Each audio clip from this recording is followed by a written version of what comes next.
of Wadwani Startup Vision Live. Today, I have with me Vaibhav. Vaibhav is the CEO and founder of Portia. Portia is one of the most famous and probably the biggest digital healthcare, one of the biggest digital healthcare companies, wherein of the newer era. So Vaibhav, before I sort of dive deeper into how do you start up and how do you build in healthcare and how do you build otherwise, what do people who glamorize startups don't see? Tell me, how big is Portia? How many people do you employ?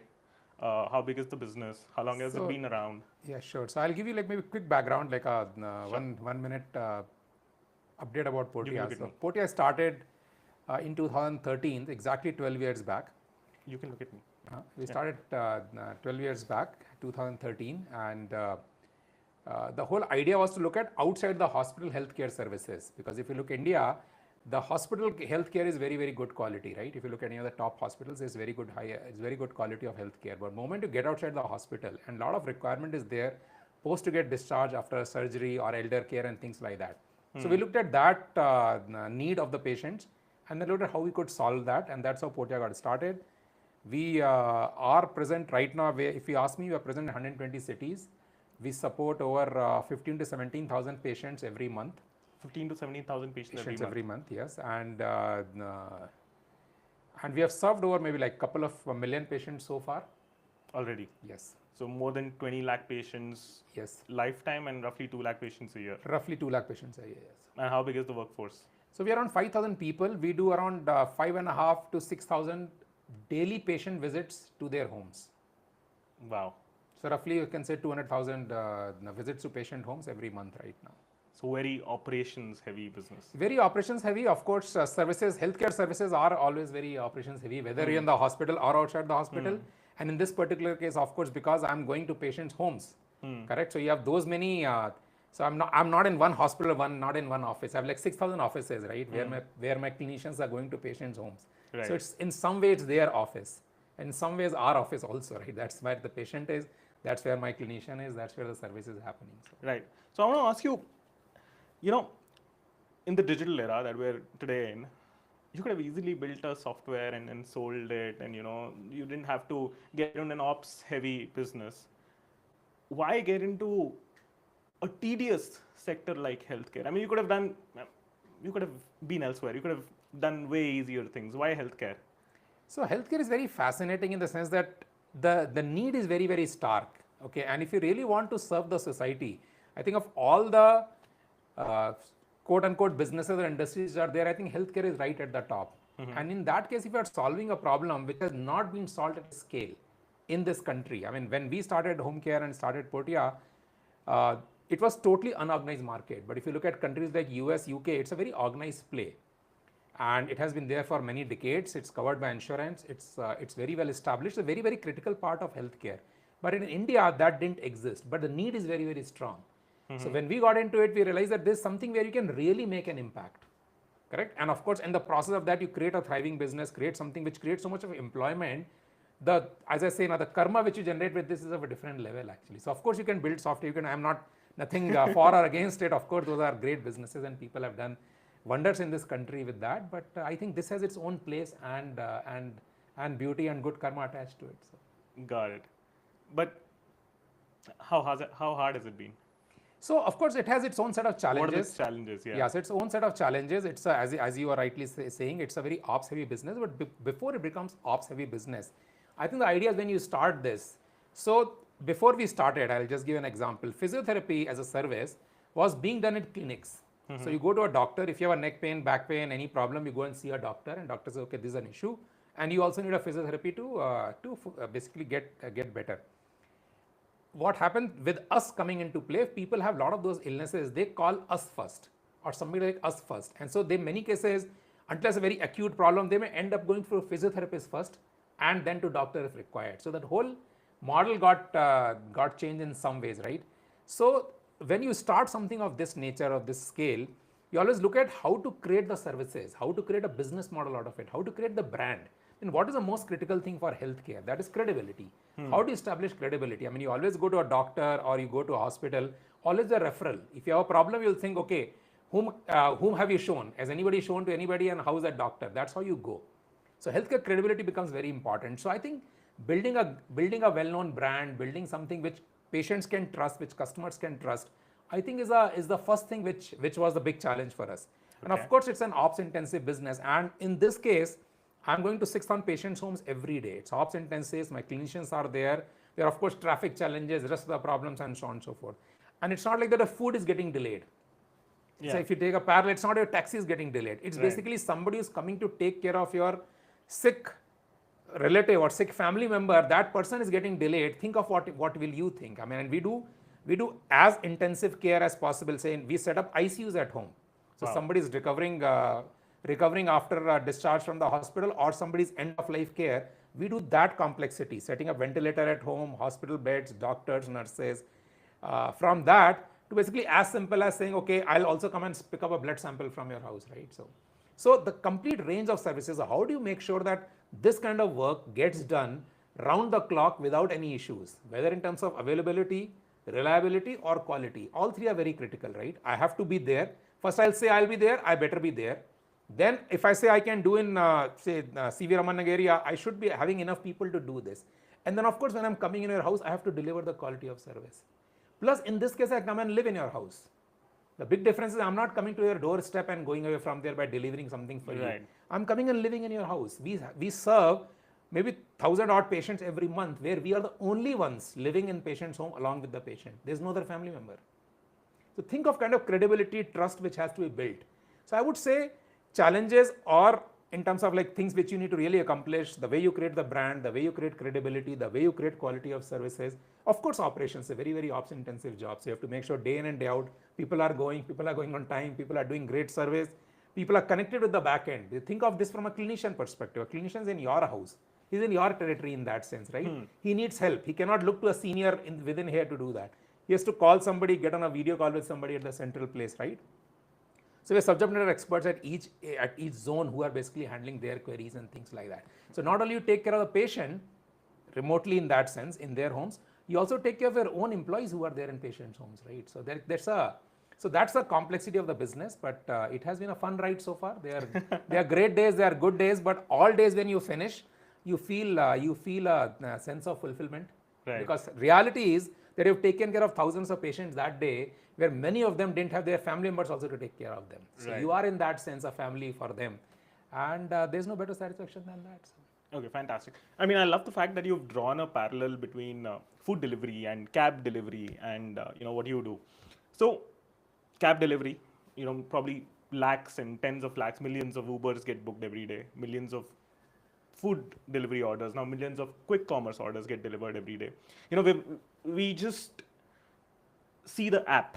I see Zomato app, I see Swiggy app, but nobody sort of dives deep into what happens behind the scene. And here you're doing something much more critical. It's not, booking a plumber, it's not booking food delivery, it's booking a caregiver who's going to stay with you. So it becomes very high risk, high trust, and slightly high stakes as well. How do you monitor operations of this level? Because you told me that you service 5,000 requests a day, so 5,000 sort of patient visits, I can say, a day. How do you monitor this? What are the options? What are the operations looking like? How do you manage a behemoth of operations like this? So there's basically a many-to-many kind of problem which you solve. So like you basically have 5,000 patients. You decide basically the clinicians who will going to those patients to serve them. And then of course all our clinicians carry a mobile app. So their interaction, their operational parameters are tracked using that app. Their GPS is on, we know where they are. Like the driver app in Swiggy, so you have a clinician app. A clinician app where when are they reaching the patient's home, how they are supporting the patient. We do video calls with the patients. We do basically video consultation with patient as required. All these apps they can make their case files using that. They take all the patients' data using that. They upload that data using that. In case of they are doing wound care or they're doing any injection and so on and so forth, they'll take pictures of the wound and also take care of that with the subject matter expert at the back end. So the connectivity is completely done using the app. Right. And that's a medium we use to monitor that also. And then of course basis what treatment plan they've created. So once, for example, somebody comes to a patient's home for the first time, he will look at the patient, look at the discharge summary which has come from the hospital, and create a treatment plan. Right. The treatment plan will get vetted by a central team. Right. Center again was saying there's two critical aspects. You have to run operations well, and you have to run the medical piece well, because that's the most critical. I'm here to take care of the patient's medical well-being and making sure that their recovery happens as per the plan agreed upon. Yeah. With my clinician and as along the treating doctor. And on time. And on time, right? So that's what you need to do. So the medical aspect of this becomes very important. So when we set up the company also, there are two strong layers. Technology is a very critical piece in this, and medical expertise is a very critical piece in this. So. Got it. Now, okay, because I started the entire conversation saying that, okay, building a software, coding a software, I won't say it's easy, but it's fairly easy. Shipping software and taking it live on the internet and getting customers, I would say it's fairly easy. How do you start, how do you even, start thinking about building an operations intensive business like yourself, or even an Uber and Ola or a Swiggy or a Zomato? Where does it start? How do you start thinking about, okay, I have to recruit 5,000 people, or I have to service, how do I get to a scale of 5,000 people today? So how do you start? What are the building blocks of building such a networked business? Do you start building an app, or do you start recruiting on-site people? What do you do? So first thing first, I don't say building a software is very easy job. My CTO will take offense to it if I agree to that. But the point is that when we started building this, the whole idea is when you're creating something new, the most important thing is the product market fit. Okay. I create a product, in this case service, we call it product, but it's of course service.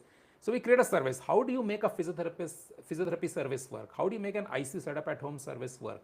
What are the contours of the product? How will you do that? What is the value proposition for the customer? So first you create the product. Figure out the service. And then take it to the market and test it out. And what price point? I mean, you will always have some things in your head saying, okay, whatever product I create, service I create, this is the price which patients are willing to pay or customers are willing to pay. But are they really willing to pay that? So product market fit becomes very important for any service. So for us also, the first business plan we wrote versus what we ended up doing in the second year were two totally different things. We said, okay, we basically were replicating the family doctor business in this, saying, okay, doctors used to go to patients' home 40 years back in this country, right? That was your first idea. Because saying we'll go home. So when you go home, doctors come to your mind. Book a doctor. Yeah, book a doctor, right? And when you started working on that, realized that was not that's not the easiest thing to do. So we looked at doctor, of course.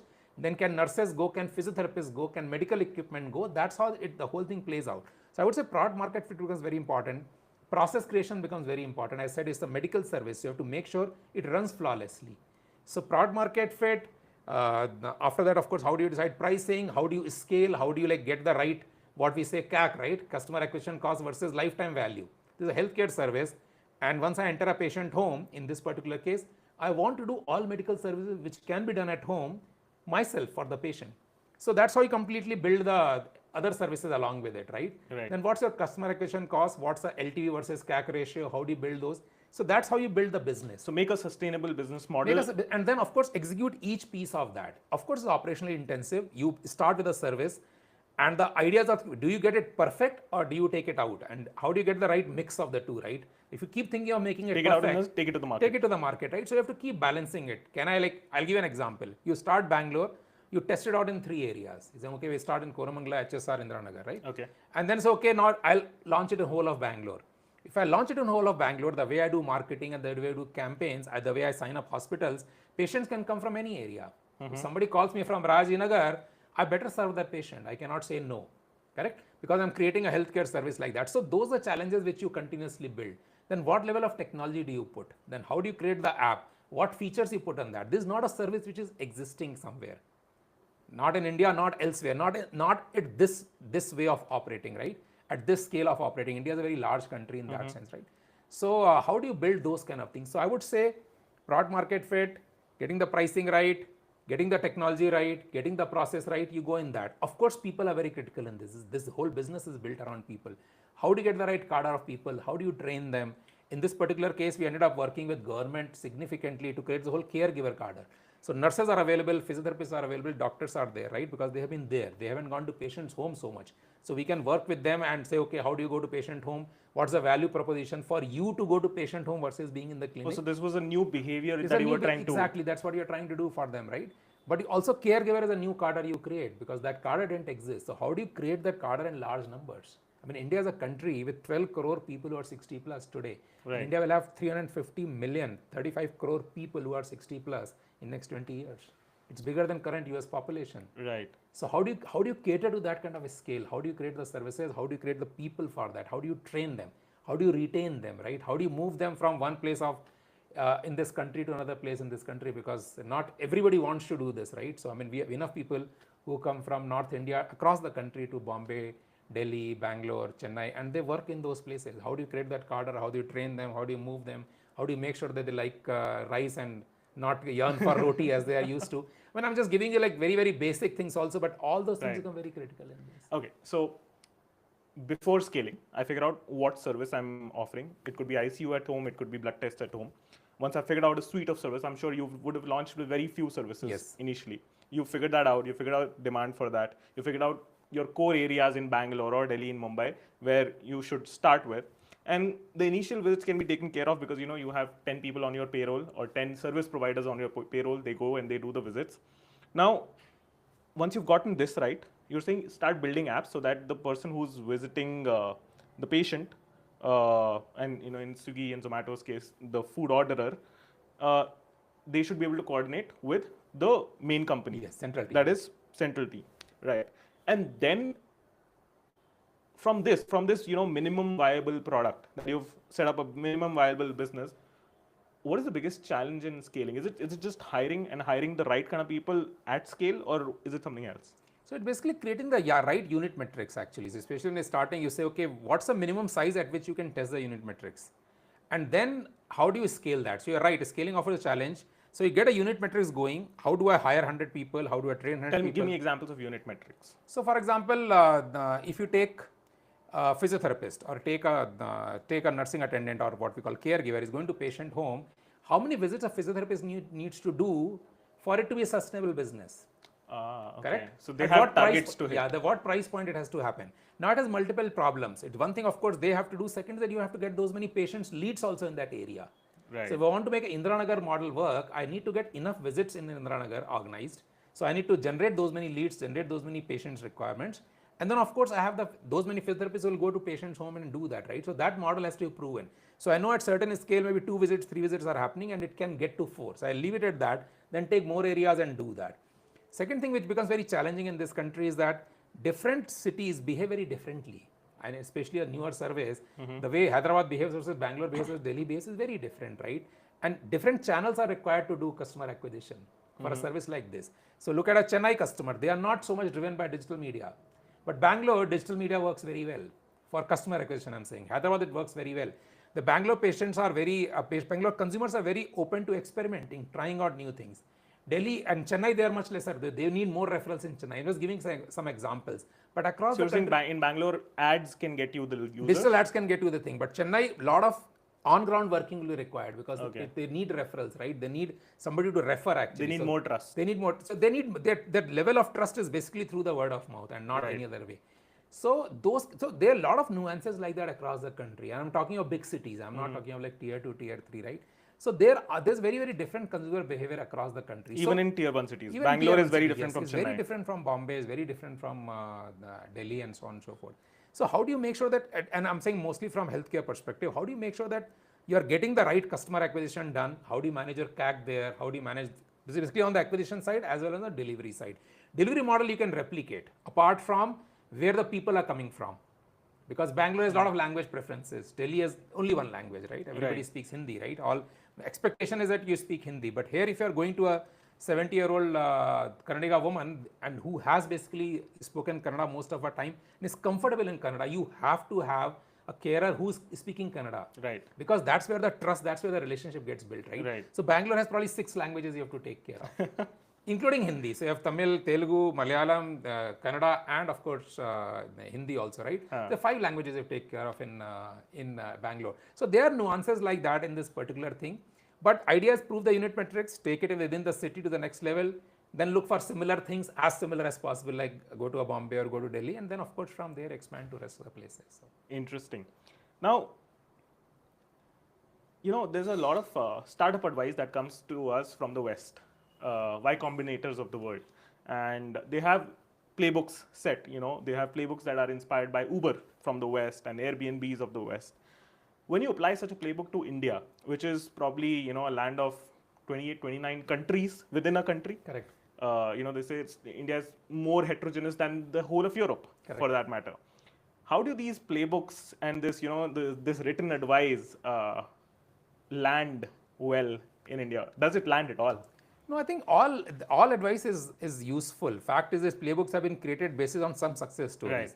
Of course, the context may be different. Okay. Principles remain the same. So you have to Right. basically modify those. You have to modify the context and then apply those principles. Give me examples. What is the principle? So principle is saying that, okay, take as an example that you should run a profitable business. I'm taking it as an example. Of course. Prove the unit metrics first time. Get the right CAC for yourself. Now, how do you implement that in the country, right? So end of the day, any business you build, it's for a one model. You have to generate profit, right? Correct? I mean, for any business, end of the day, P&L has to work, right? And then you can work backwards. The unit metrics has to work, and you scale from there, and you go forward from there. So the principles apply the same way. How do you do innovation? How do you make sure that you are taking care of people? How do you make sure that you are scaling business? The core principles will remain the same.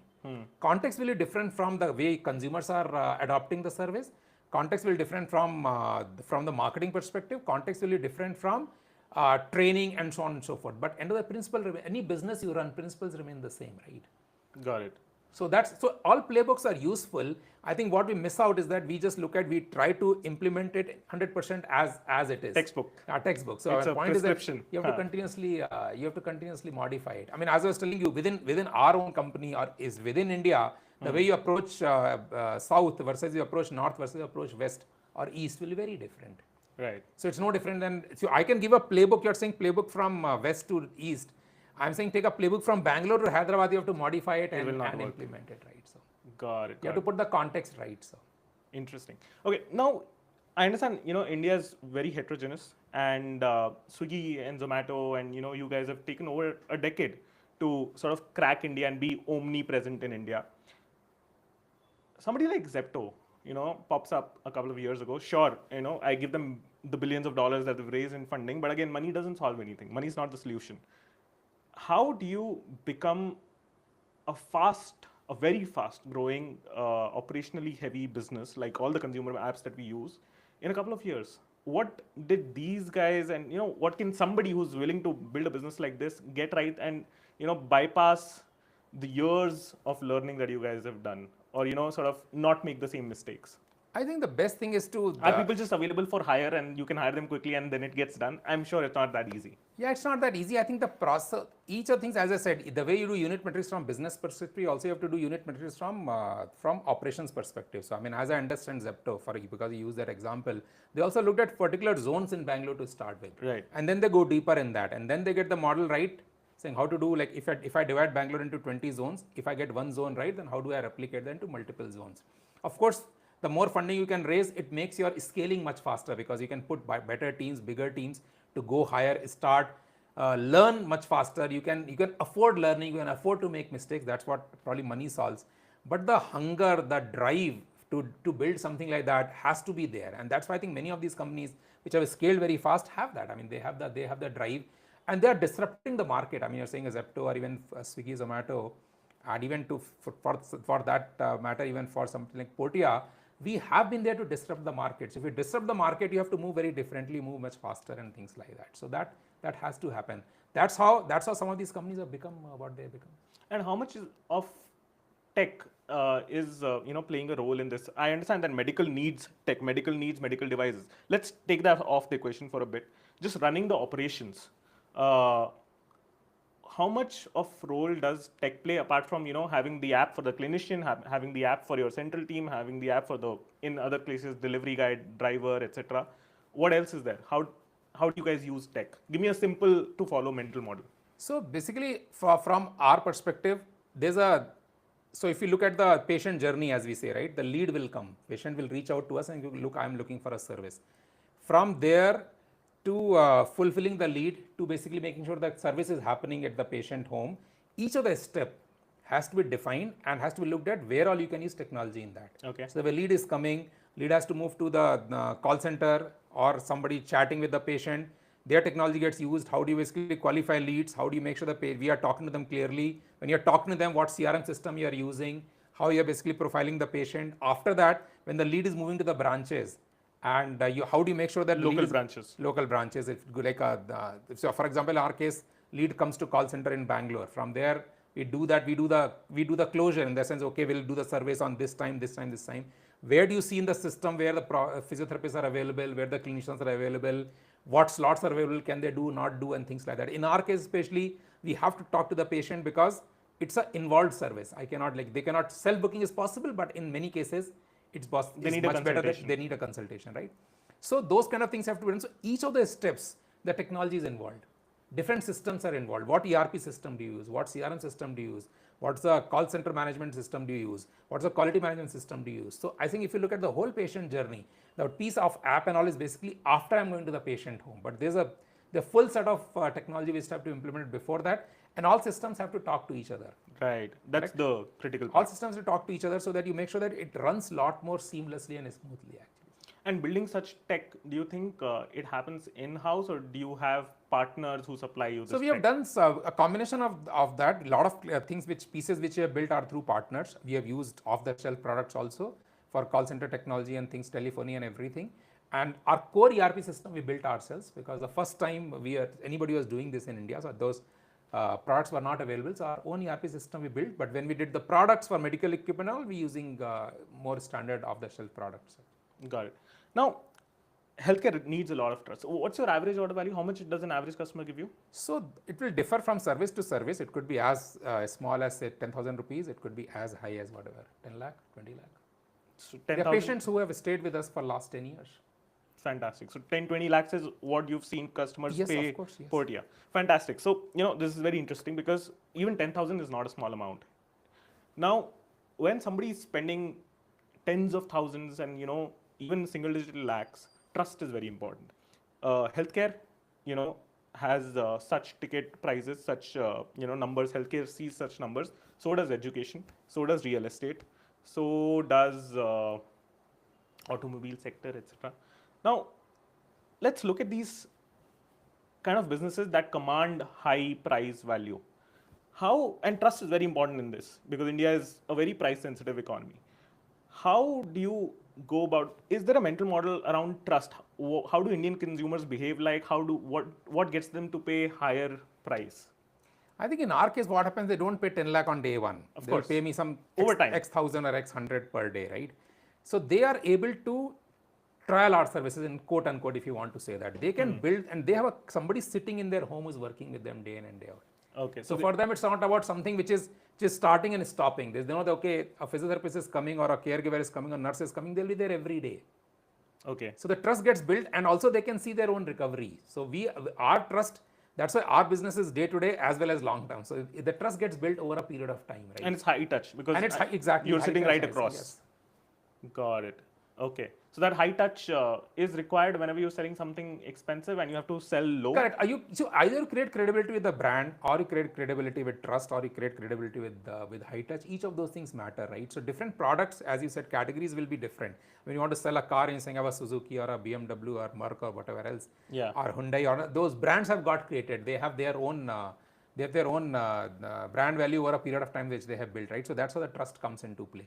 But something like new which we are starting, or any of the new companies have started, there you have to continuously create the brand, you have to continuously create the trust, you have to continuously create the high touch in our case for that matter. Now, how do you scale that trust? So you scale that trust by, again, there also you get, as you said, the playbook. So once I build that trust with one patient, a kind of patient, I create that playbook with everybody else also. So what it takes to win over your trust. Apart from great service, I have to do great service, then I have to X, Y, Z other things also, right? When you create that playbook, then everywhere you do that. For example, I say good clinician is there, but you are not, so what happens in our case, you're not only dealing with clinician. Clinician is not the only company, right? You're also dealing with a senior doctor at central place. A senior doctor will interact with you once a month, once in 3 months as required. For critical care patients, a doctor will talk to you every week. So there's a full ecosystem which is supporting you. It's not only one clinician who's coming and doing service for you, right? The whole ecosystem which is supporting you. So you put pieces like that which are involved with you. So their patient knows that I am taken care of. In our case, the most important thing is I am taken care of. So much of elder care patients which we do, the parents are in India, the children are in US. How do you build that trust? So then what's the peace of mind you provide to them? So those kind of things you build. So and then what kind of activities you need to do, actions you need to take to make sure that the peace of mind is created.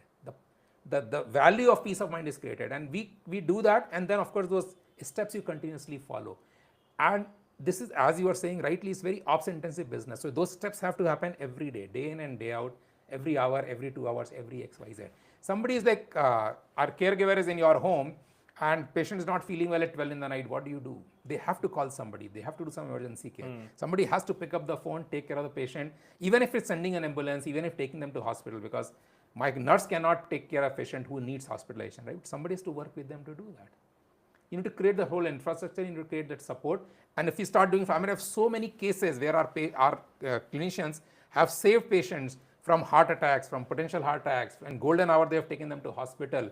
They have done basically life-saving activities for them. We have so many lives we have saved, not only for patients, for their family members, because a qualified clinician, medical person is sitting at home. Actually. Right.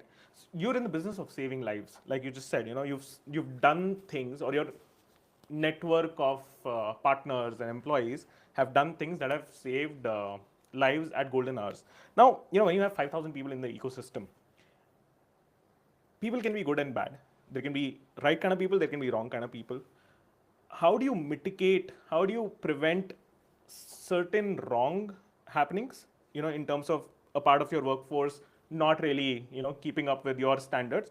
And second is, how do you keep so many people so accountable to the service that you're having? So sure, there is trust that you're building on the customer's side, but how are you trusting this entire network? It's a very, very good question, actually. I think both the things are very critical. So when we hire people, we use the psychometric test, we do all the possible technology we use to make sure that we are able to assess people before they go to the patient home, right? Because in healthcare, the right empathy is very important. I mean, I have to go to somebody new, somebody's house who is new to me, and treat them like my own family member is probably the holy grail of it, right? So of course you assess the people right away before you send them. When you train them, we train everybody for a few days depending on what service they are doing. We train them. During training we assess them, and then we have this on-the-job training where we continuously engage with the clinician basis what we think they will require. We take patient feedback regularly. We take regular NPS, we take regular feedback. A coordinator is there who will visit patient home as required. So these multiple interactions, end of the day, if the patient has to recover, and still it's not that, it's still some 0.04% cases, something will go wrong. And of course, you have to make sure that you have the right ecosystem and the right support system to take care of this immediately. Their reliability becomes very important. Once I'm in your home, I'll take care of you. And sometimes it will happen that this clinician A will not be great. I'll get your clinician B actually. That's a big difference between when you organize this segment. When it's unorganized, I go to somebody's home and I'm not good, they have to find second person. Yeah. In our case, I'll do that. I'll do the right handover. I'll train the trained person will come and take care of. And if they have a bad experience, it's Portia that suffers. Exactly. So then that's what we need to take care of, and that's where you need to build the right support system, right backup systems, and things like that. So it's not that it's a services business. It's human services business. Yeah. Long-term services business, right? Where some things will go wrong. Right. But the idea is that how do you make sure that those are mitigated, are handled well, and are basically made sure that it doesn't repeat in the same mistake should not repeat actually. Right. What can go wrong?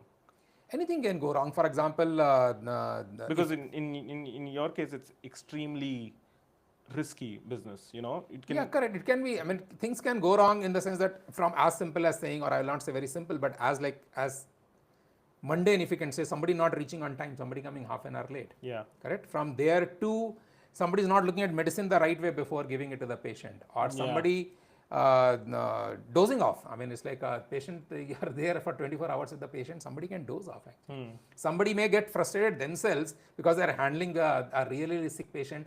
They get frustrated, they may get irritated actually. Give me an example, how do you handle such situations? So in those situations, of course, the counseling becomes very important. They get trained for those things as much as possible before they come.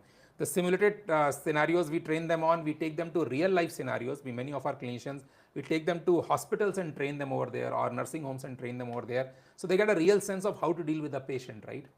But beyond a point, it basically, as we say, the rubber hits the road, right? That's a test has to happen. I mean, it's always easy to say you will go and change an adult person's diaper, right? It's a different thing to go and change an adult person's diaper, course. right? So feeling is very different. We Right. call that as a rubber hits the road test actually. So it's okay. Right. I have to changing diaper for an adult is like rubber hitting the road test actually. So. Right. So then you do that, and the whole point is that if like 5%, 2%, 1% cases here and there will something, they will not be adjusting to the setting with the patient. Of course, you have to get the new person, replace them. Of course, get the right person who is well trained to do that job for the patient. End of the day, it has to be patient centric.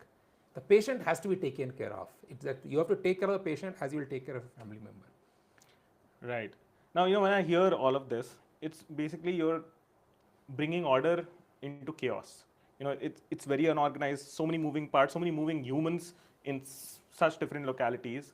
Again, keep coming back to the question that I started the whole thing with. Weren't there easier ways to make money? I guess some of these things are beyond making money. Of course, everybody starts this by saying, okay, this will be a great business. Of course, it has to be a great business. Anything which you do should make the logical sense also. But this business has a lot of other positives also. So. Tell me, you've been around for 13 years? 12 years now. 12 years, okay. What have been some of the roadblocks, either in the business or personally, that you faced in this journey?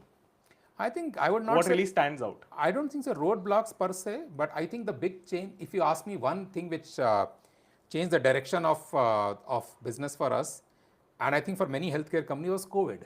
So yes. we say black swan event, right? We saw two black swan events in last 12 years. One is COVID wave 1 and wave 2 are very different from each other. Right. So when wave 1 happened, we had to rethink our business model. We have to rethink innovation, because when lockdown happened, 7 months, nobody could go to your homes, right?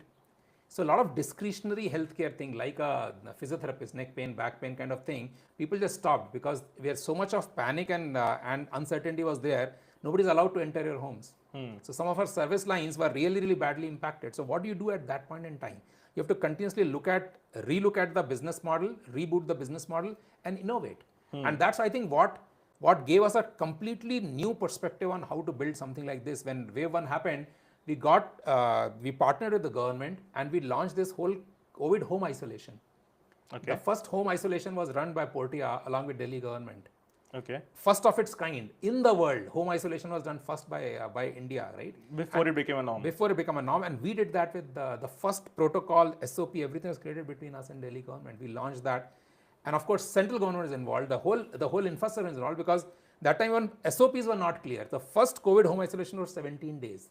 The last home isolation was for 3 days, right? So that's the kind of change which happened in those 1.5 years. So we created that SOP, we did that work, the whole week, and at that time people are not going to offices, if you remember correctly, right?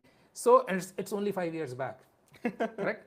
But we have forgotten about it, and we created 5 years. 2020. 2021 was the second wave. 20 was the first wave, right? So when it started, whatever 9th March, 10th March, right. I think 23rd March or something was the 18th lockdown. was the lockdown. Yeah, so something like that, right? Think about it. So it's only 5 years back. And so then we innovated in that. So that whole thing was, and we over a period of next 1.5 years from 2020 May, we did over 5 lakh patients we supported under home isolation across the country. This just for COVID? This for the COVID actually. So today you do 2 lakh patients a year. Back then it was just like in COVID you yes, had we half did a million that. patients. And this again very different in wave 1 and wave 2, right? Okay. Wave 1 was like that. Totally innovation driven. Wave 2 was oxygen was scarce, if you remember. Like in the north, especially when COVID was very severe, oxygen was the biggest requirement. Then we are probably the largest oxygen concentrator supplier in the country at that time. We worked with a lot of big corporates. We did a program with HUL, where they basically they donated 5,000 units of that. We used those and managed patients for free.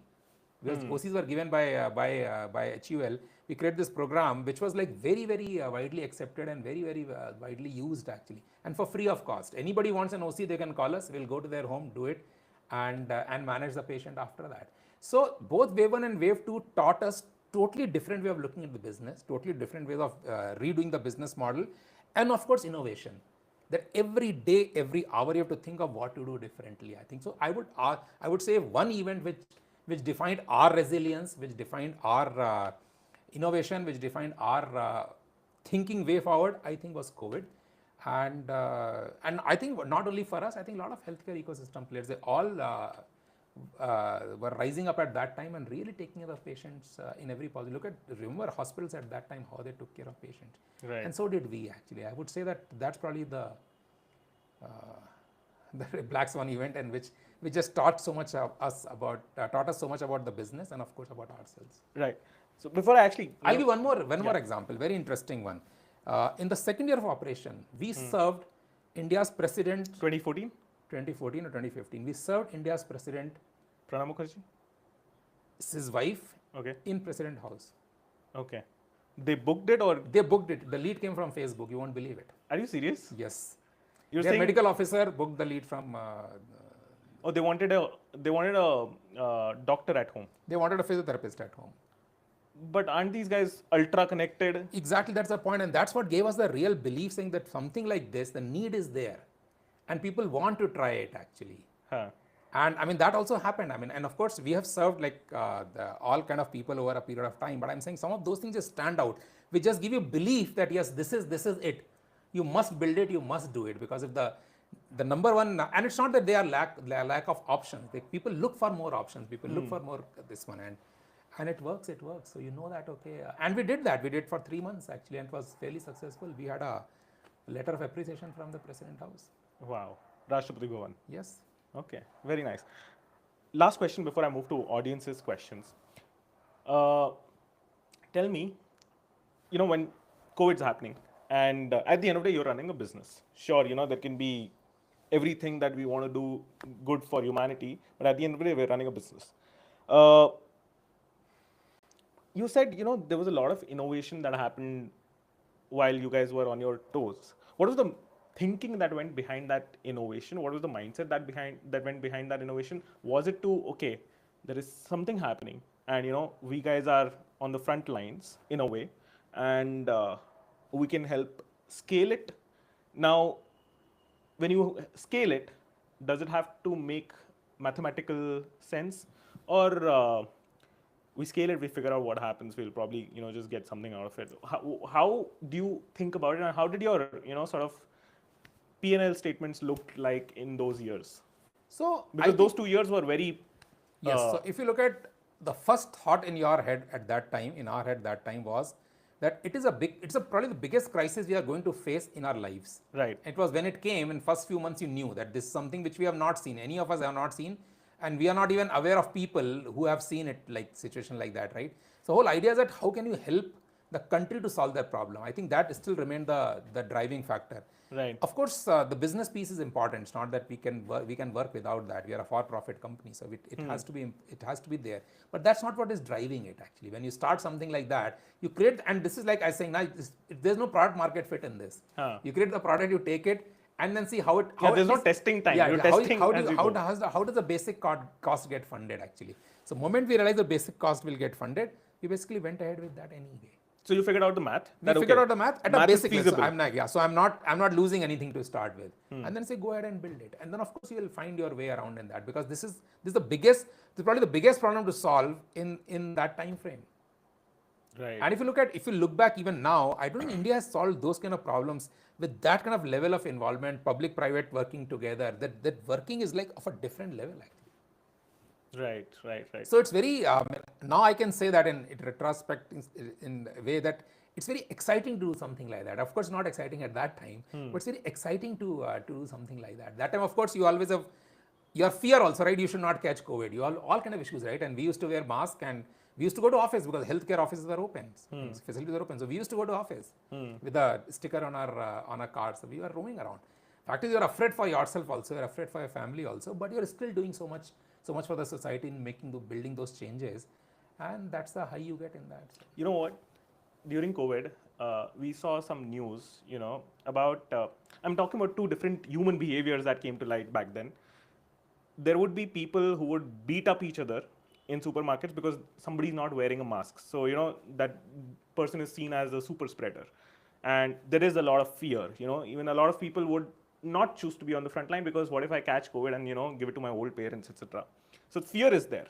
What is this other mindset? What's this other drive that makes you want to make a difference despite there being so much risk? And this is not risk that's glamorous. There's a risk that's real risk. Yes. There's health risk. It could be fatal. So what keeps humans? I'm not just saying you. I'm thinking 5,000 people that you had. What kept them going? What was this? I would say still, if you look at the cross section of people or look at overall people, I think there are still more people who want to make a difference. And of course, there's a Positively. panic. Yeah. So there always be in a big situation like this, there'll always be panic. But those numbers are few and far between. Actually, I think the bulk of the people wanted to do something. Actually, this is one part, but there's also so many heroic stories of people going out of the way and taking care of patients and doing X, Y, Z, and all of that. And I think there's much larger population which did that, including us. So when we did, I mean, saying with HUL we worked, they also saying, okay, we want to do something. The whole thing was called Project Hope. And it was HUL's idea, to be fair. I mean, they came with saying, okay, let's do OC for people for free, and didn't matter what your economic background is. You just call us, we'll give it to you. That's all. Right. So you're saying data-wise, and you've seen this crisis play out once, you're saying large part of humanity is willing to risk it and Yes, do something. We would really want to support each other. I mean, that's a reality. That's how I look at life. If those people are not higher than the people who are panicking, the world won't survive actually. So till the time this population is higher than that population, So that system is in place. I don't know the ratio. I think this system is in place. Okay, awesome. Now coming to the audience questions. Bringing healthcare into people's homes wasn't the norm. It wasn't happening in India, but hospital at home is a big thing in US already. How did you convince your first customer to trust you? Yeah, even at the beginning, even 10 years ago, you guys took innovation to the market. So how did you get people to trust you? I mean, how do you make somebody believe that, hey, ICU can be at your home? Or was it already at home? You just scaled it? No, it was not there at home. I tell you what we did actually. So we went and partnered with some of the top hospital chains. And of course, the basically convincing or building credibility is of a different level, or has to be done differently, but we did that. We went and signed up some of the key hospitals, and through them, we basically said, I am your partner to do home care. So if a big hospital says a patient is admitted in the hospital and that patient is getting discharged, and the hospital says, okay, you can talk to Portia, they are our partners to do home care, their credibility rubs off on us. So the patient will say, okay, if XYZ is saying that Portia has a good company and I can do home care with them, they will do that. So when you start, especially, you use the ecosystem credibility to build your credibility. Of course, and how do you build that ecosystem credibility? You build ecosystem credibility by what kind of team you have, what kind of investors you have got, what kind of medical team do you have. So when we do partnership with the hospital, they look at what SOPs we have, who's our medical director, how we are training our people. So their quote unquote due diligence is very different. But when this quote unquote certify saying, okay, you are good enough to be a partner and do this, then that's a great place to start. And similarly, of course, as we grew over a period of time, then of course our own, because if the critical mass gets established, then of course trust comes. Then you go and tell patients, okay, 1,000 of patients have used it, or XYZ have used it, you can also use it.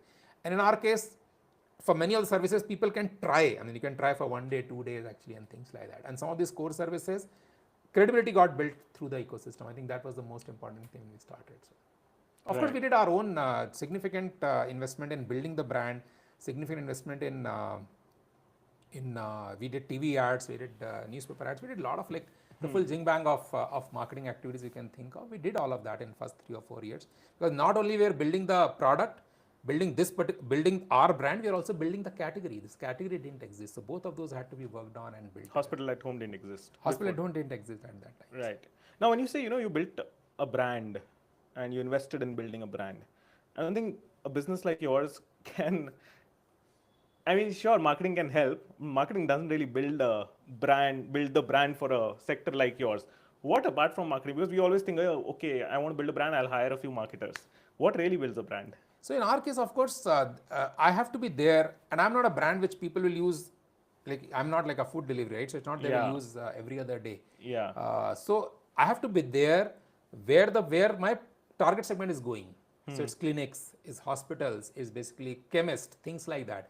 So I'm building a lot of this the branding using that. And then when I've got a certain category of that build, I'm doing camps in big apartment blocks and everything. I'm saying, okay, I'll do a health camp in your thing. So you know that, okay, I'm coming there and I'm a healthcare company for you and I'm doing stuff like that. So a lot of on the ground activities, what we call below the line activities we did and built that.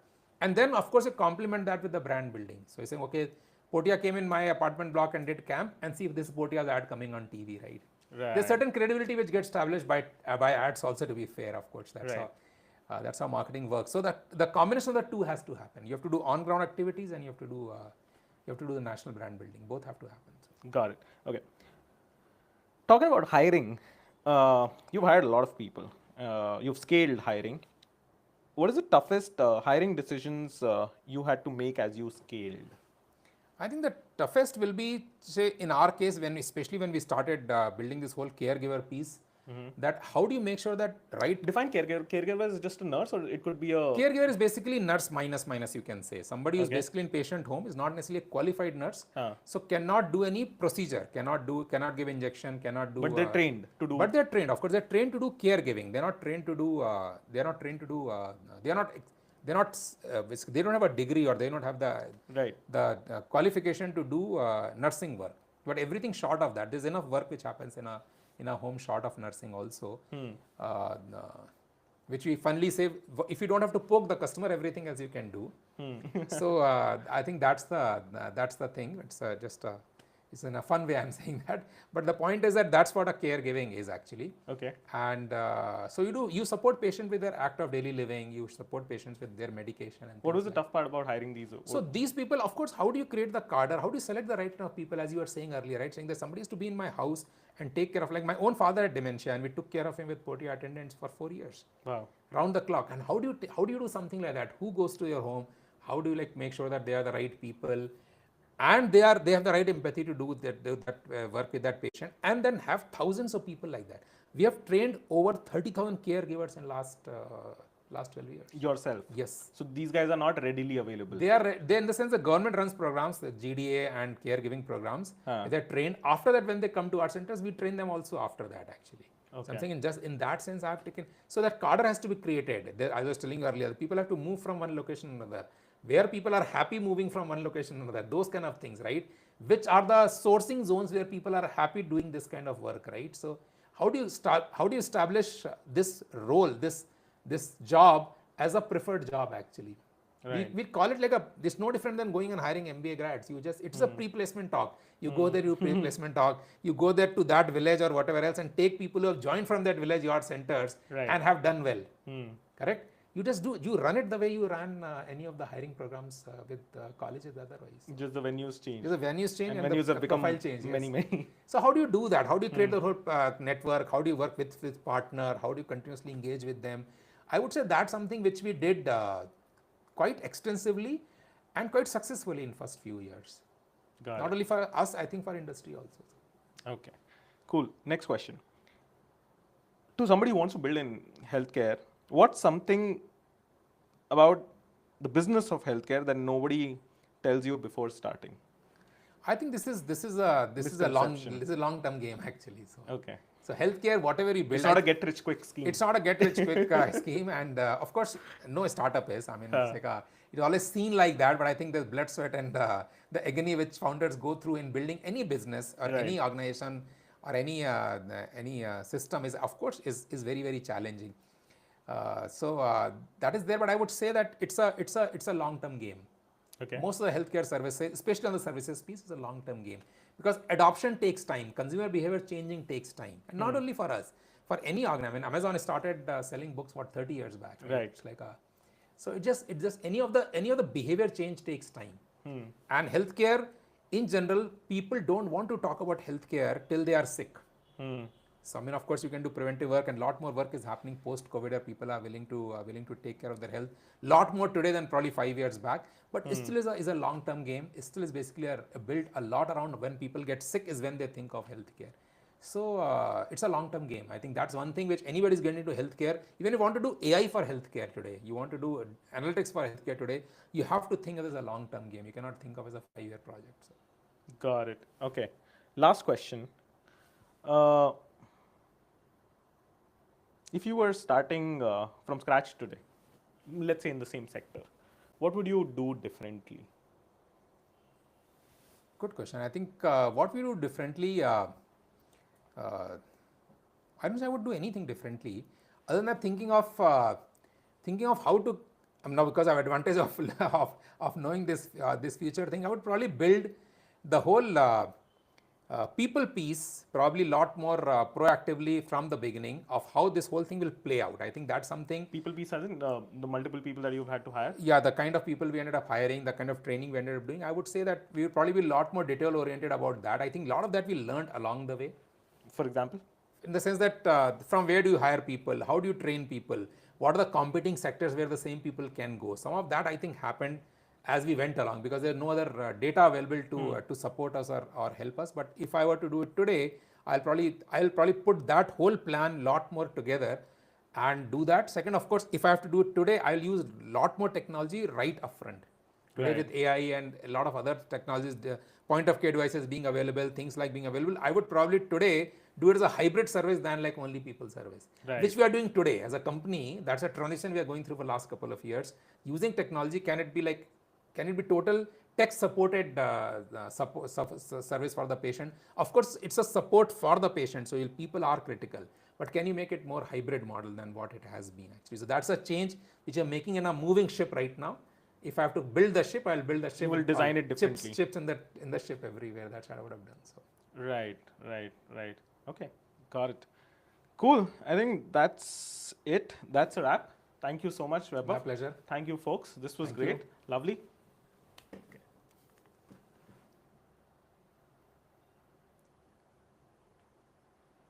Done? Over? Okay, cool.